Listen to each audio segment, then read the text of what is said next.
Emma claqua la porte de l'appartement familial à Paris, les larmes aux yeux, tandis que sa belle-mère, Sophie, la fixait avec un regard glacial. « Tu es une honte pour cette famille », hurla Sophie. Sa voix résonnant dans le salon haussmannien aux meubles anciens. Mais ce n'était que le début. Le lendemain, Emma découvrit que la montre en or de son père défunt, ce trésor chargé de souvenirs, avait été vendue par Sophie sans un mot d'explication. Emma, 25 ans, avait toujours été la fille modèle.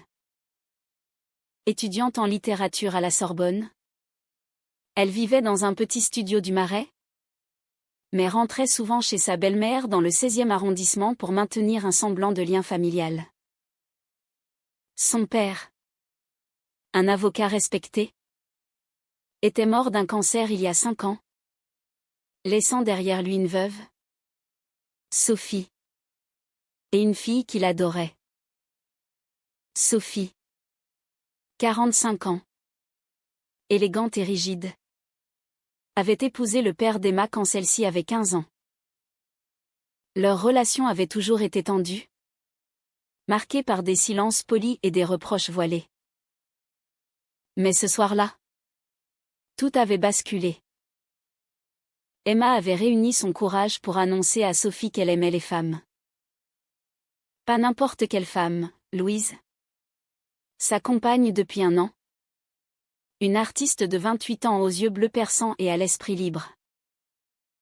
Elles s'étaient rencontrées lors d'une exposition à Beaubourg, et leur relation avait fleuri dans les rues animées de Paris, loin des regards inquisiteurs. Je suis heureuse, Sophie. Pour la première fois de ma vie, avait dit Emma.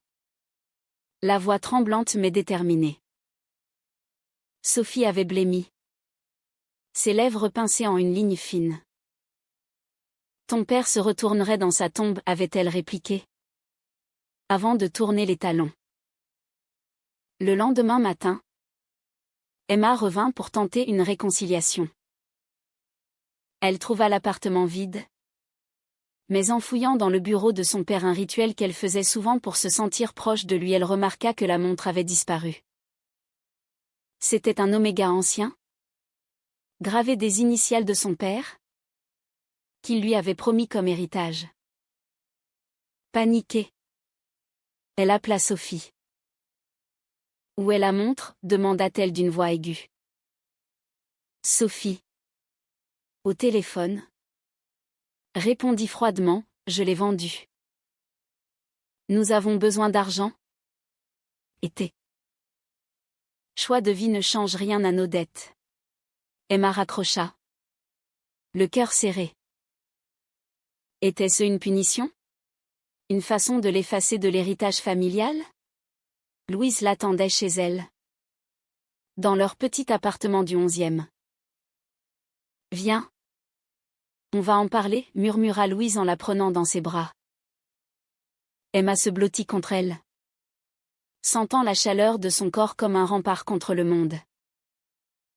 Mais au fond d'elle, une rage montait. Pourquoi Sophie avait-elle fait ça? Était-ce vraiment pour l'argent? Ou y avait-il plus? Emma décida de creuser. Elle contacta l'horloger chez qui Sophie avait vendu la montre. Un vieil artisan du quartier latin. Oui. Madame Sophie l'a apportée hier soir. Elle semblait pressée, dit-il. Emma insista, a-t-elle dit pourquoi?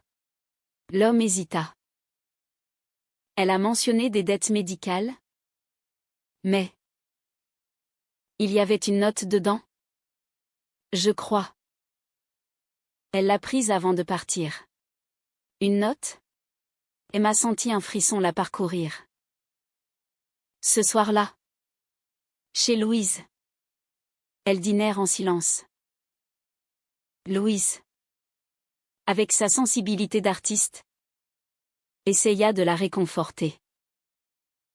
Peut-être que Sophie est juste effrayée. La société française est progressiste, mais pas pour tout le monde.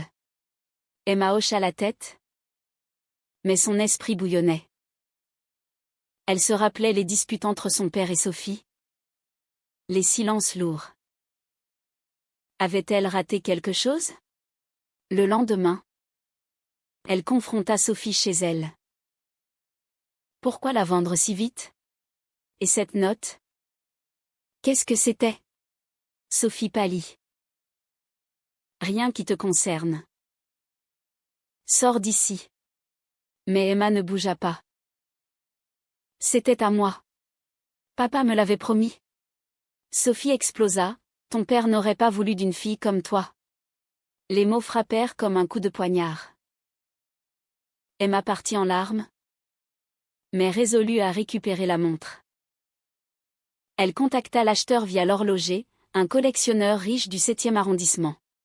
« Je peux vous la racheter ?» demanda-t-elle. L'homme, sympathique, accepta un rendez-vous. Chez lui, dans un appartement luxueux, il lui montra la montre. Elle est magnifique. Mais regardez. Il y a une gravure cachée à l'intérieur. Emma l'ouvrit tremblante. Une petite note pliée en tomba. Pour ma chère Emma. Si tu lis ceci, sache que je t'aime tel que tu es. Ton père. Les larmes coulèrent. Mais comment? Son père savait-il? Et pourquoi Sophie l'avait-elle vendue? Louise la rejoignit après le rendez-vous. C'est incroyable, dit-elle en lisant la note. Elles s'embrassèrent. Un baiser doux chargé d'espoir. Mais Emma sentait que ce n'était que le début d'un tourbillon. Sophie cachait quelque chose. Et elle allait le découvrir. Le conflit intérieur la rongeait, pardonner ou confronter? La société parisienne, avec ses cafés libéraux et ses familles conservatrices, amplifiait sa solitude. Elle pensa à ses amis, à la communauté LGBT qu'elle commençait à explorer. Mais la famille, c'était sacré. Où l'étaient-ce? Les jours suivants, Emma enquêta discrètement. Elle fouilla les papiers de son père, cachés dans le grenier. Des lettres, des photos. Une en particulier, Sophie, jeune, avec une femme inconnue, enlacée. Était-ce possible? Sophie, homophobe virulente, avait-elle un passé caché? Emma confronta Louise, et si Sophie était comme nous? Louise haussa les épaules. Ça expliquerait beaucoup. La haine de soi projetée. Emma décida d'attendre, observant Sophie de loin. Celle-ci semblait nerveuse, évitant les regards. Un dîner familial forcé approchait. Et Emma savait que ce serait l'occasion d'une explosion. Le dîner eut lieu dans un restaurant chic près de l'Arc de Triomphe. Sophie avait insisté, prétextant une réunion de famille. Emma arriva avec Louise. Un acte de défiance. Sophie fronça les sourcils en voyant Louise. Elle n'est pas invitée, murmura-t-elle. Emma répliqua, elle est ma famille maintenant. La tension était palpable. Autour de la table, des oncles et tantes conservateurs, ignorant tout du coming out. Sophie servit le vin avec des mains tremblantes. Pendant le repas, Emma observa Sophie. Celle-ci évitait son regard, se concentrant sur des banalités. Mais quand un oncle fit une blague homophobe sur un politicien, Sophie rit nerveusement. Trop fort. Emma sentit une faille. Sophie. Parlons de la montre, lança-t-elle soudain. Les convives se turent. Sophie blêmit. Pas ici. Mais Emma insista, Pourquoi l'avoir vendue? Et cette note? Louise posa une main sur sa cuisse pour la calmer. Mais Emma bouillonnait. L'oncle intervint. Quelle montre? Sophie se leva. C'est une affaire privée. Elle quitta la table. Emma la suivit aux toilettes. Dis-moi la vérité. Sophie se tourna. Les yeux rougis. Ton père. Il savait pour toi. Il m'avait confié la montre avec cette note. Au cas où tu viendrais à moi. Emma recula. Et tu l'as vendue pour m'empêcher de la lire? Sophie hocha la tête. Je pensais te protéger. La société n'est pas prête. Regarde-moi, j'ai renoncé à tout pour une vie normale, point. Emma comprit. Tu aimais les femmes? Sophie murmura, oui. Avant ton père. J'ai enterré ça pour survivre. De retour à table. L'atmosphère était glaciale. Louise murmura à Emma, c'est énorme. Emma hocha la tête. Son esprit en tourbillon. Sophie. Hypocrite ou victime? Le conflit intérieur s'intensifiait. Elle pensa à son père. À sa sagesse. Il avait anticipé tout ça. Mais Sophie avait choisi la trahison. Le lendemain, Emma confronta Sophie seule. Pourquoi me punir? Sophie pleura. J'avais peur que tu souffres comme moi. Mes parents m'ont renié. J'ai épousé ton père pour la sécurité. Emma sentit de la pitié, mais aussi de la rage. Et en vendant la montre, tu m'as blessé plus que quiconque. Louise et Emma passèrent la soirée à discuter. Elle a fait un choix lâche, dit Louise. Mais on peut l'aider. Emma doutait. La pression sociale pesait, amis qui la soutenaient. Mais famille qui murmurait. Elle assista à une réunion LGBT à Paris, entendant des histoires similaires. Ça l'éveilla. Mais le prix? Perdre Sophie définitivement? Elle décida d'une ultime confrontation. Sophie l'invita chez elle. J'ai racheté la montre, dit-elle en l'attendant. Emma la prit. Émue. Mais dedans? Une nouvelle note, de Sophie. Pardonne-moi. J'ai eu tort. Emma hésita. Était-ce sincère? Ou une manipulation? Elles parlèrent des heures. Sophie raconta son passé, une amour de jeunesse brisée par la famille. J'ai choisi la facilité, admit-elle. Emma partagea ses peurs. Pour la première fois, un lien se tissait. Mais Louise appela, fais attention. Elle pourrait te trahir encore. Les semaines passèrent. Emma et Louise renforcèrent leur relation, affrontant les regards dans les rues. Mais Sophie oscillait, un jour supportive, l'autre critique. Lors d'une fête familiale, Sophie défendit Emma contre un cousin homophobe. Laissez-la vivre, cria-t-elle. Emma fut touchée. Mais le doute persistait. Était-ce une rédemption? Ou un masque? Emma découvrit des lettres. Sophie avait contacté son ex-amante récemment. Jalouse? Ou en quête de vérité? Elle confronta Sophie. Tu vis dans le mensonge. Sophie pleura.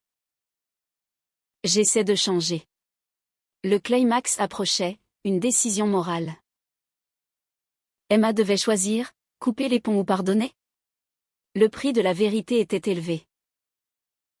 La confrontation finale eut lieu dans le jardin du Luxembourg, sous un soleil printanier. Emma avait invité Sophie pour une promenade. Il faut qu'on parle franchement, dit-elle. Sophie arriva. Élégante mais fatiguée. Elles marchèrent en silence, observant les enfants jouer. Puis Emma lâcha, « J'ai vu tes lettres. » À elle. Sophie s'arrêta net. Comment? Emma, peu importe. Pourquoi maintenant? Sophie soupira. Ton coming out m'a réveillée. J'ai réalisé que j'avais sacrifié ma vie pour rien. Emma sentit une vague de compréhension. Mais en vendant la montre, tu as essayé de me forcer à faire pareil. Sophie hocha la tête. C'était stupide. J'avais peur pour toi. La société française, malgré les lois, juge encore. Elles s'assirent sur un banc. Sophie raconta tout, son amour pour Marie, brisé par ses parents catholiques. Ils m'ont envoyé en thérapie. J'ai épousé ton père pour oublier. Emma pleura. Papa savait? Oui. Il était compréhensif. C'est pourquoi la note. Louise rejoignit plus tard. Tendue. Je ne lui fais pas confiance, murmura-t-elle à Emma. Mais Sophie s'adressa à elle. Je suis désolée pour mon comportement. Vous méritez d'être heureuse. Pour la première fois, un dialogue s'ouvrit. Mais le doute rongeait Emma. Était-ce une trahison déguisée? Sophie proposa, allons voir Marie ensemble. Pour clore le chapitre. Emma accepta. Curieuse. Elles se rendirent à Lyon, où Marie vivait. Une femme de 45 ans. Artiste comme Louise. La rencontre fut émouvante. Marie embrassa Sophie comme une vieille amie. Tu m'as manqué, dit-elle. Emma observa, voyant la vraie Sophie émerger. Mais Marie révéla, Sophie m'a contacté après ton coming out. Elle voulait des conseils. Pas de romance. Juste de la closure. Emma se sentit soulagée, mais trahie par son doute. De retour à Paris, les tensions familiales montèrent. Un oncle apprit pour Emma et la désinvita d'un mariage. Sophie défendit, c'est ma fille. Pour la première fois. Elle l'appela ainsi. Emma fut touchée. Mais le prix était visible, Sophie perdait des amis conservateurs. Ça en vaut la peine, demanda Emma. Sophie, oui. Pour toi. Louise et Emma affrontèrent leurs propres doutes. Et si elle rechute, dit Louise. Emma, on verra. Mais je choisis l'espoir. Elles assistèrent à la Pride à Paris. Main dans la main. Sophie les rejoignant timidement. Un moment de triomphe. Mais fragile. Pourtant, un twist, Emma trouva une autre lettre. Sophie avait envisagé de vendre plus d'héritage pour protéger Emma. Ancienne? Ou récente? Le doute revint. Elle confronta Sophie. C'était avant. J'ai changé, jura-t-elle. Emma devait décider, croire ou non. Le conflit moral pesait. Les mois suivants furent un tourbillon. Emma et Louise emménagèrent ensemble dans un appartement plus grand, symbolisant leur engagement. Sophie visita souvent, apportant des cadeaux, essayant de se racheter. Mais les cicatrices restaient. Lors d'un dîner, Sophie avoua, j'ai vu un thérapeute. Pour accepter qui je suis. Emma fut surprise. Tu es. Sophie, bisexuelle. Je pense. Mais j'ai choisi ton père par amour vrai. Ce révélation compliqua tout. Était-ce une excuse? Ou une vérité? Louise conseilla prudence. Elle manipule peut-être. Mais Emma vit la vulnérabilité. Elles parlèrent de la société, les lois sur le mariage gay. Mais les préjugés persistants dans les familles bourgeoises. J'ai payé cher, dit Sophie. Ne fais pas comme moi. Un événement familial testa tout, le mariage du cousin. Malgré le boycott, Emma y alla avec Louise et Sophie. Les regards fusèrent. Les murmures. Un oncle lança, c'est contre nature. Sophie explosa, l'amour n'a pas de genre. Elle défendit farouchement. Perdant des alliés. Emma la serra dans ses bras. Merci. Mais le prix, Sophie isolée. Emma réfléchit à ses choix. Avait-elle raison de pardonner? Le réveil de Sophie était-il réel? Elle consulta des amis LGBT. Entendant des histoires de rejet et rédemption. Ça l'aida. Mais un appel de Marie, Sophie m'a recontacté. Pour de l'amitié? Dit-elle. Paranoïa? Ou vérité? Emma choisit la confiance. Au Trao, Sophie organisa une soirée pour annoncer son soutien public. Amis. Famille. Elle parla, j'ai eu tort. Emma. Je t'aime. Émotion à vif. Mais un invité révéla, Sophie avait hésité. Presque annulé. Trahison? Non. Peur. Emma comprit, le changement est dur.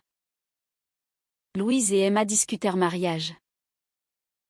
Avec Sophie comme témoin, rit Louise. Emma, peut-être. Mais le doute persistait. Était-ce trop tôt? Le climax arriva lors d'une crise, Sophie fut hospitalisée pour stress. Emma accourut. À l'hôpital, Sophie murmura, j'ai tout perdu pour toi. Mais c'est juste. Emma pleura. Non. On reconstruit. Louise vint. Supportive. Elles veillèrent ensemble. Sophie se remit. Plus forte. De retour, elles affrontèrent la société. Emma écrivit un article sur son expérience, publié dans un journal. Réaction mixte, soutien et haine. Sophie la défendit en ligne. Un lien se forgea. Mais le twist final, dans la montre? Une autre note cachée de son père, Sophie aussi mérite le pardon.